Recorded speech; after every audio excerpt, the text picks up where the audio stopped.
¿Han oído hablar del fentanilo? Es una droga narcótica sintética muy potente que se utiliza en todo el mundo para el laboratorio, para los quirófanos, para los pacientes con problemas de dolor, pero si lo utilizamos erróneamente, el fentanilo es prácticamente un veneno.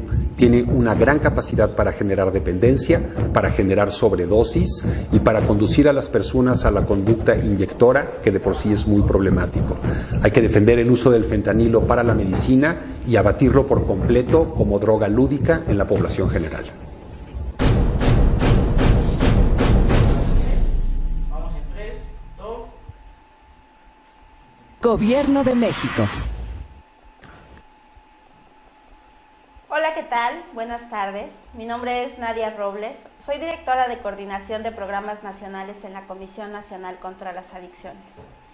En el marco del Día Internacional de la Lucha contra el Uso Indebido y el Tráfico Ilícito de Drogas, la Oficina de las Naciones Unidas contra la Droga y el Delito impulsa políticas integrales de drogas que sean sensibles al ciclo de vida, que sean respetuosas de los derechos humanos y también que tengan una perspectiva de género.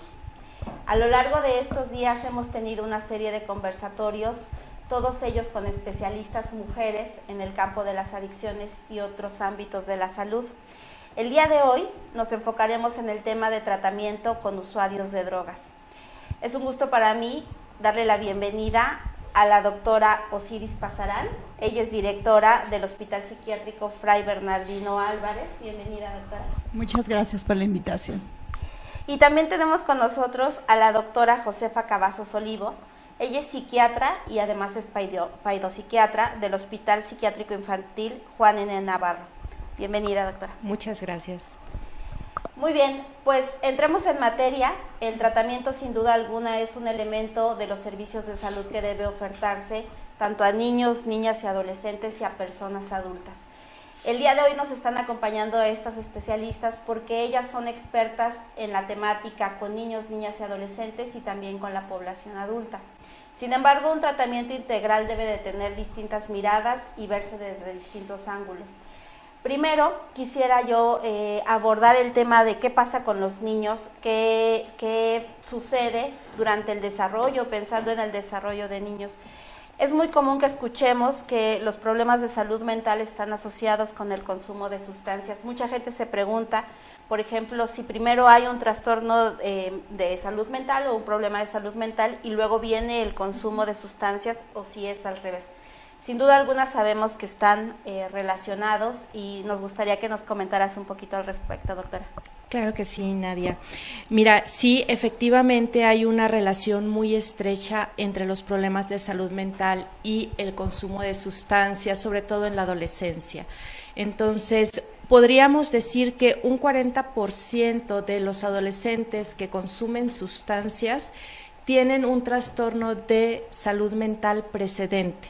Los trastornos de salud mental más frecuentes en estos adolescentes son depresión, ansiedad, trastorno por déficit de atención con hiperactividad y trastornos de conducta.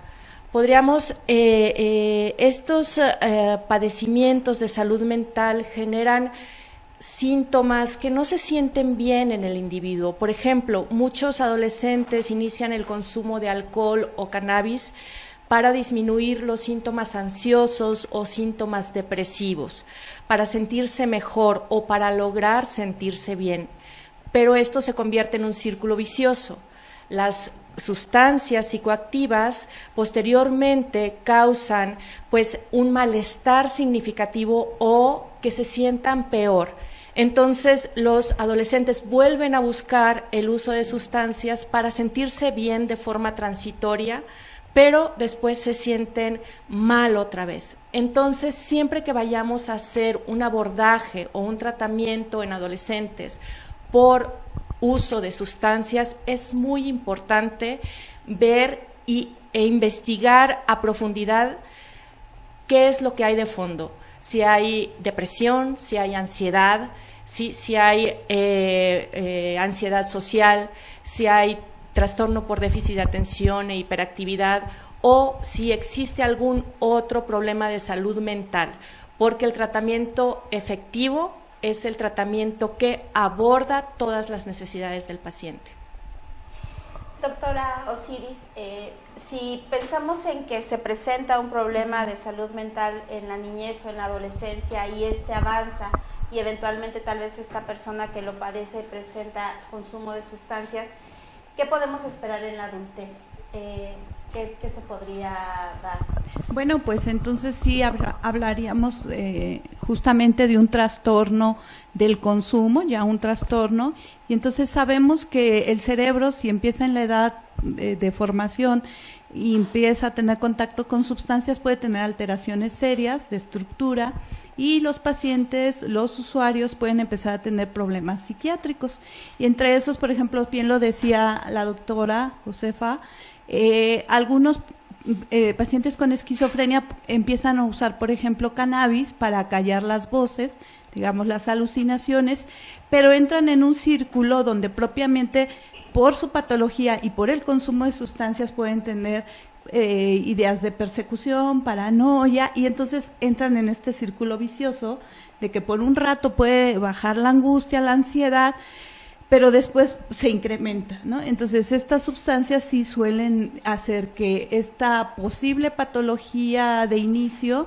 se exacerbe, y entonces ya tenemos dos problemas, y que cada vez es más difícil diferenciar si solo fue primero el consumo o había una enfermedad de base, ¿no?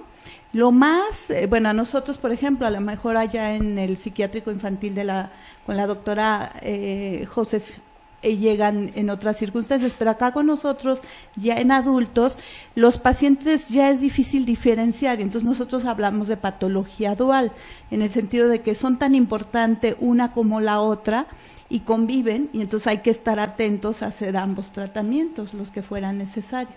Claro, justamente de esto hablamos cuando nos referimos a atención integral. Siempre debe haber la atención no solamente del consumo, si es que se está dando, es importante que se haga una valoración. Es común pensar, y desafortunado, que cuando se tiene un problema de consumo se haga a un lado el problema de salud mental, porque a veces también eso impacta en el riesgo de recaída, ¿no? Entonces, algo que recomendamos a todas las personas que nos están viendo, a los profesionales de la salud, por supuesto, también, es que si se enfrentan a una situación de consumo, siempre es adecuado preguntarse si podría tener la persona con la que están enfrente, si son profesionales de la salud, un problema de salud mental, y si por el otro lado hay un consumo o alguien está experimentando el consumo, siempre es adecuado también acudir con un especialista de la salud mental, ya sea un psicólogo o un psiquiatra. Ahora, tenemos otro problema de salud pública. La maestra, Diana Tejadilla, en días pasados nos habló del suicidio, y ella nos decía que el suicidio es un problema de salud pública. Y algunos organismos internacionales, como la Organización Mundial de la Salud, han comentado que el suicidio es un problema en los jóvenes, sobre todo, que pudiera estar asociado con el consumo de sustancias. ¿Qué nos podrías decir al respecto, doctora José? Efectivamente, sí, el suicidio es un problema de salud pública, principalmente en los jóvenes, sí, es la segunda causa de muerte a nivel mundial en la población de 19 a 28 años, lo cual es tremendamente preocupante. Entonces, sí, cuando se combina el uso de sustancias con esta estructura cerebral inmadura del adolescente, que todavía no hay un adecuado control de los impulsos, todavía los adolescentes naturalmente no prevén, no alcanzan a ver, muchas veces sí alcanzan a ver las consecuencias, pero lo que piensan es que a ellos no les va a pasar. ¿Me explico? Y si estamos hablando que muchos de los adolescentes inician el consumo de sustancias porque se sienten tristes, porque se sienten ansiosos, entonces estos síntomas de depresión con el pobre control de impulsos más el uso de sustancias que generalmente desinhiben, es una mala combinación, lo que hace que sí sea más frecuente el suicidio en los adolescentes que consumen alguna sustancia, lo cual es muy preocupante. Si viendo que el consumo de sustancias va en aumento, sí, sobre todo en las mujeres, Entonces, creo que es algo que se tiene que abordar desde la salud pública y desde la salud mental en general para dar un tratamiento integral de los dos fenómenos que son muy complejos, porque el suicidio de por sí no tiene una causa en particular, generalmente no es una sola causa, sino es un conjunto de factores de riesgo. Y el uso de sustancias también es un conjunto de factores de riesgo que interjuegan entre sí para provocar esta enfermedad. Entonces, necesitamos tener conciencia de esto, no estigmatizar al joven que usa sustancias y mejor abordarlo de forma en el contexto y darle un tratamiento integral. Sí, por ejemplo, la OMS hace estudios donde el 90% de los pacientes que han tenido consumo pueden presentar suicidio. Esto es algo que conocemos, pero es importante que todos los que somos prestadores de servicios de salud mental preguntemos, o sea, el paciente, como bien lo comentábamos acá, es un paciente complejo, entonces hay que buscarlo, hay que ir y preguntarle directamente al consumidor si ha pensado sobre ideas suicidas, si ha tenido el pensamiento, si hay un plan, si ya lo ha intentado, y entonces si no lo vamos y lo preguntamos, no nos lo van a decir. Entonces, claro y directo, la pregunta, sin, como dice acá José, sin prejuicio, o sea, neutra, y decirle, ¿has pensado matarte? ¿Has intentado? Así, y el paciente, el usuario nos dirá, ¿no? Es bien importante. Sí, porque muchos profesionistas, incluso médicos, tienen miedo a hacer estas preguntas, ¿no? Porque después no saben qué hacer. Sí, es ¿Qué como vamos abrir a una hacer? caja de Pandora. Exacto. Y ¿qué va a Pero pasar? finalmente, o sea, si preguntamos de esta forma, de forma directa, sí, el adolescente y la persona se abre cuando tiene estas ideas de suicidio, y cuando nos expresan ideas de muerte o ideas de suicidio, ninguna de estas conductas de suicidio se debe de menospreciar. Claro. Sí, y debemos de buscar la atención especializada para esto. Por supuesto. También la maestra Diana Tejadilla nos decía que hay muchos mitos alrededor del suicidio y que uno de los malos abordajes es minimizar, ¿no?, el hecho de que puede haber una conducta suicida, o muchas veces tendemos a trivializar una situación como estas pensando que el suicidio es la opción más cobarde, o llenamos de juicios una circunstancia de esta naturaleza, y la mejor aproximación desde las familias o desde los profesionales es abordarla claramente, hacerle frente de la mejor manera y siempre pedir ayuda especializada, ¿no? Eso es fundamental. Ahora, si pensamos en el ámbito ya específico del tratamiento, de un ambiente donde alguien puede ingresar a tratamiento, algo que sucede muy frecuentemente en la línea de la vida, ayer también lo platicábamos un poco, es que cuando los papás se sienten preocupados acerca del consumo de sustancias en los hijos, y no solo el consumo de sustancias, también lo hemos visto con problemas de conducta, tienden a pensar que la mejor opción es el internamiento en un centro de tratamiento residencial. Me gustaría que habláramos un poco de eso, porque afortunadamente en nuestro país existe un amplio rango y varias opciones de tratamiento. Grandes opciones son las que existen en el Hospital Juan N. Navarro y también en el Hospital Fray Bernardino, que además son centros también de formación de nuevos especialistas. Entonces, cuando pensamos en el tratamiento, ¿cuál puede ser el tratamiento más idóneo para un joven que tal vez está consumiendo sustancias o que tiene un problema de salud mental? Es que cuando hablamos de tratamiento para el consumo de sustancias, pues no es una receta de cocina. Necesitamos cumplir con las necesidades de cada uno de los individuos. Sí, para esto tenemos que evaluarlo, tenemos que evaluar su contexto familiar, necesitamos evaluar sus grupos de apoyo, el grado de consumo, el riesgo de presentar síntomas de abstinencia, la gravedad de las recaídas que pudiera estar presentando, si tiene algunas otras habilidades de afrontamiento, y conforme a esto basar el tratamiento de forma individual.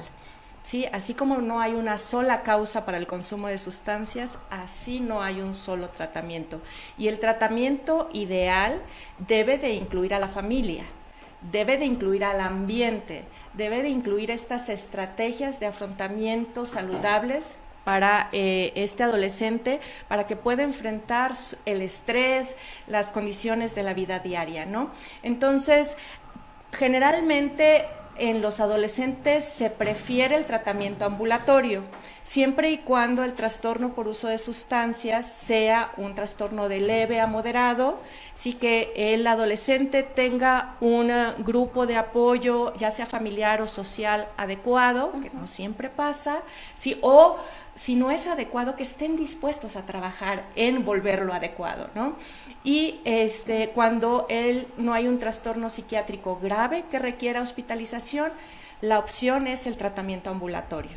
Sin embargo, cuando se requiere un ambiente y cuidado estructurado las 24 horas del día por la gravedad del caso, entonces es cuando se indica el tratamiento en institución o residencial. Claro. Y bueno, perdón que interrumpa, pero a nosotros nos toca ver una cosa importante.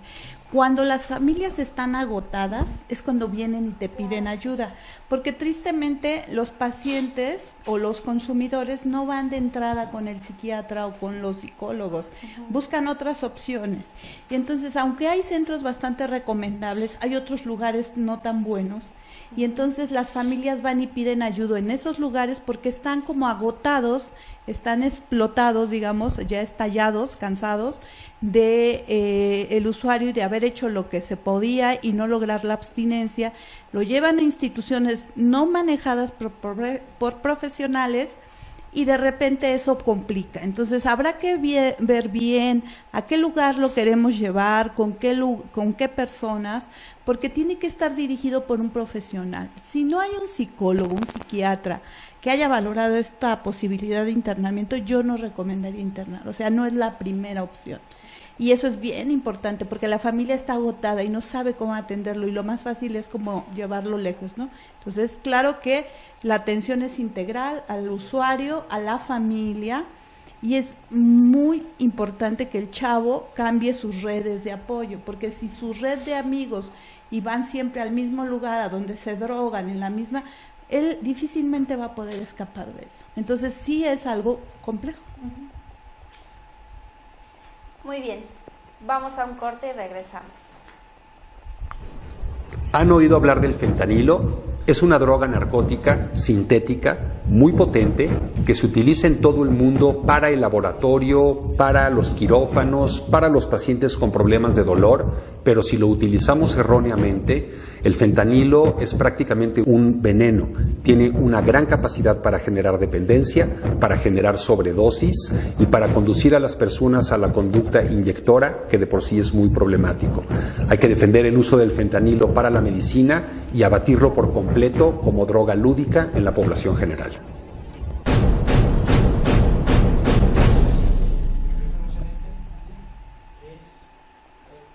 Gobierno de México.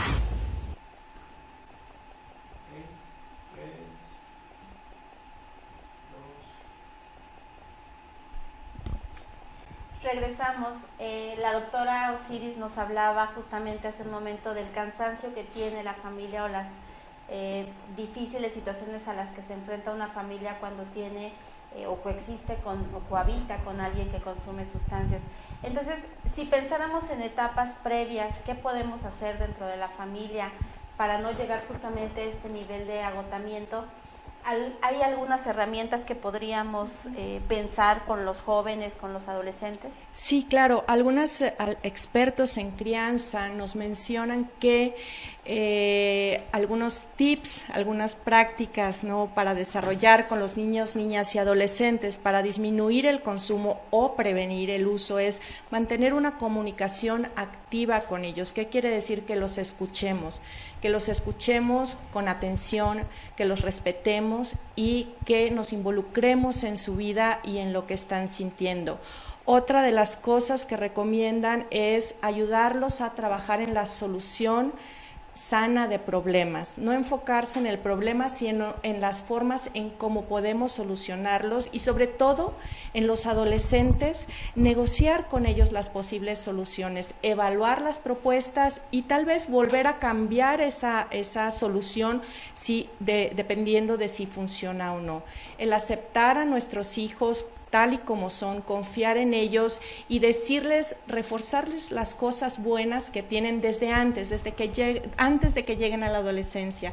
Va a hacer que ellos crezcan con una mayor autoestima, autoconfianza, que se sientan más identificados dentro de la familia, y esto disminuye el riesgo de adicciones. Pero lo más importante es mantener un canal de comunicación activo con ellos, involucrarse en su vida, y sobre todo una estrategia muy recomendada es la supervisión. Aunque sean adolescentes, saber en dónde están, saber de sus amigos, saber de sus actividades, de sus horarios de sueño, de su escuela, estar involucrados con ellos y no dejarlos, acompañarlos siempre.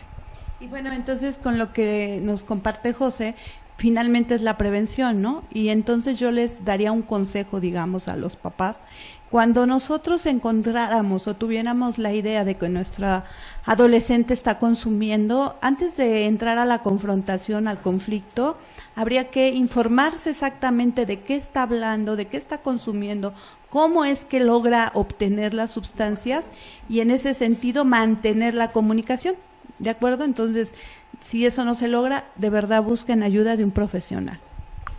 Claro, seguramente creo que esto es fundamental, algo que dijo la doctora José. No enfocarse en el problema, sino en la solución. Vemos muy comúnmente que cuando hay alguien en casa que está consumiendo una sustancia, solemos responsabilizar a alguien o echarle la culpa al padre, a la madre, no lo sé.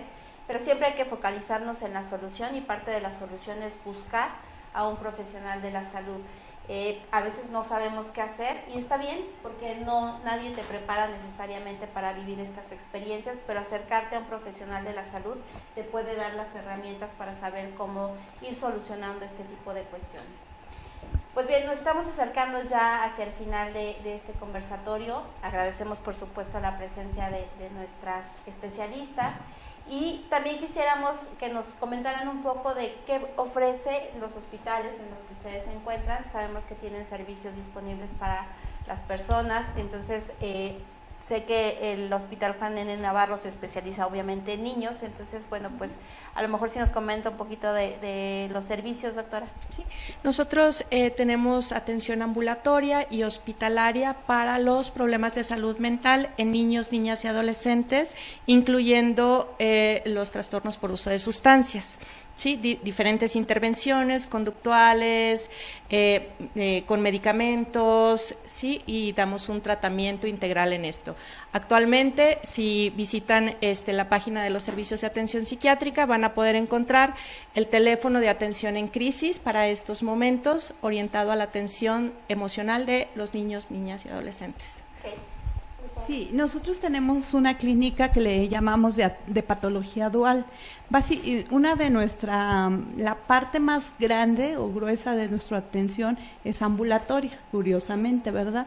Pero sí tenemos el servicio ambulatorio, y hacemos la atención tanto del trastorno, del problema psiquiátrico, como el uso de sustancias.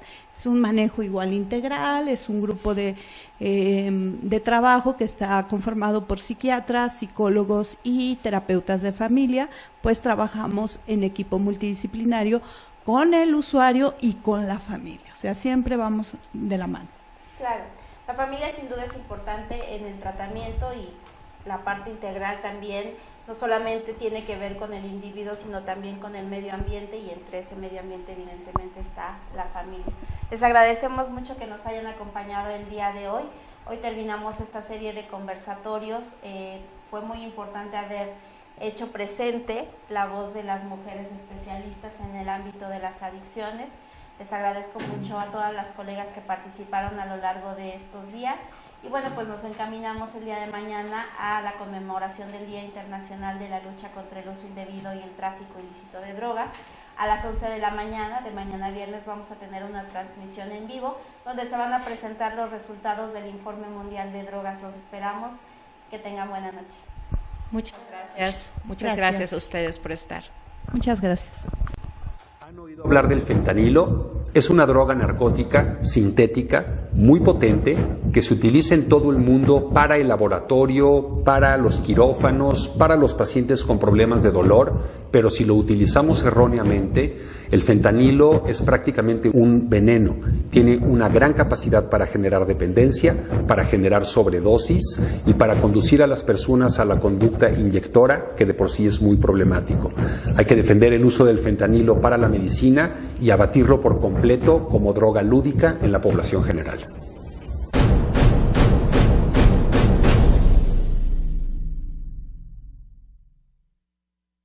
Gobierno de México.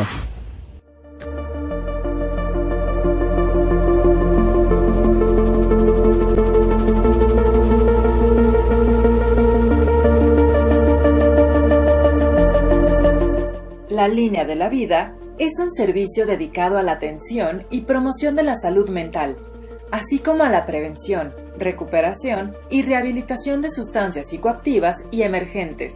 Nuestro objetivo es brindar atención personalizada a toda la población, sin distingos, incluido todo el personal de salud que en este momento en particular necesita todo el apoyo que les podamos brindar durante los 365 días del año.